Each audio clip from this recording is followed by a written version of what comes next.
सकते हैं, लेकिन बाबा साहब डॉक्टर बी आर अम्बेडकर ने महात्मा गांधी को, जो पूरा देश महात्मा गांधी मानते हैं, लेकिन बाबा साहब डॉक्टर बी आर अम्बेडकर ने महात्मा गांधी को कभी महात्मा नहीं माना, उसका क्या कारण था? अभिषेक जी। देखिए, बाबा साहब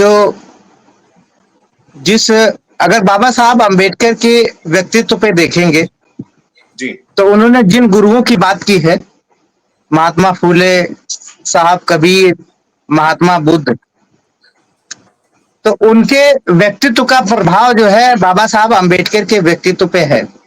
जी। इसलिए बाबा साहब का जो संघर्ष है वो किसी व्यक्ति के खिलाफ नहीं है, किसी के आत्मसम्मान के खिलाफ नहीं है, बल्कि हर व्यक्तियों के आत्मसम्मान के साथ जीने के लिए है। लेकिन गांधी जो है वो चूंकि ब्राह्मणवादी व्यवस्था को मानने वाले थे, और ब्राह्मणवादी व्यवस्था का जो आधार है जी। वो है ग्रेडेड इनइक्वालिटी, जी। क्रमिक असमानता पे आधारित चातुवर्ण व्यवस्था जो ब्राह्मणवादी व्यवस्था है वो उस पे टिकी हुई है। तो गांधी ये चाहते थे कि ये चातुवर्ण व्यवस्था जो है वो वैसे ही बनी रहे, यानी कि उनको जो है व्यक्तियों के सम्मान से जीने का उनका कोई लक्ष्य नहीं था। उनका लक्ष्य ये था कि उनके समाज के लोग जो ब्राह्मणवादी व्यवस्था के लाभार्थी हैं वो उनका लाभ जो है हमेशा बना रहना चाहिए।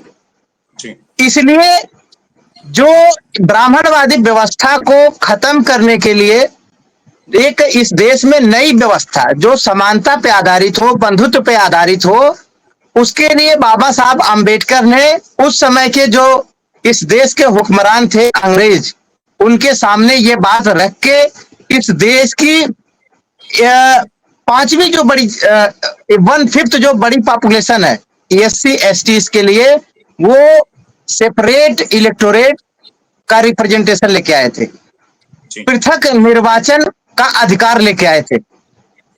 महात्मा गांधी अंग्रेजों के सामने गए तो थे, लेकिन वो पृथक निर्वाचन के खिलाफ कोई दलील पेश नहीं कर पाए, तो उन्होंने पृथक निर्वाचन के खिलाफ जो समानता, स्वतंत्रता, बंधुत्व पे आधारित समाज बनाने के लिए जरूरी था, उस मैकेनिज्म के खिलाफ उन्होंने जानबूझ के एक ऐसा आमरण अनशन किया जिसमें ऐसी नौटंकी की कि ऐसे लोगों के अधिकार को छीन लिया।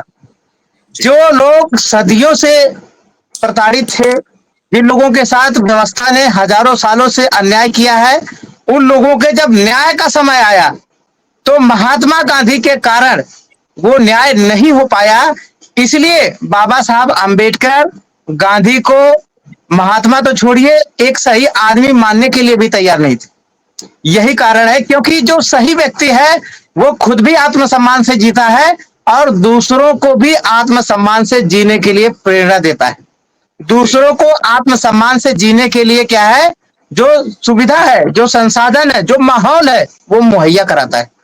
लेकिन महात्मा गांधी का पूना पैक्ट में जो कंडक्ट है वो ऐसे लोगों के खिलाफ है जो इस देश में एक बड़ी संख्या रखते हैं और जो सदियों से वंचित हैं, जिनका सामाजिक अधिकार, राजनीतिक अधिकार, धार्मिक अधिकार, सांस्कृतिक हर अधिकार लूटा गया है।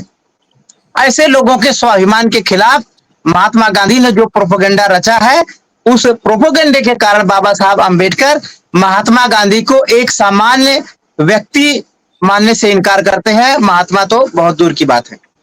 तो ये बात जो है बाबा साहब के आर्गुमेंट से हमें समझ में आती है।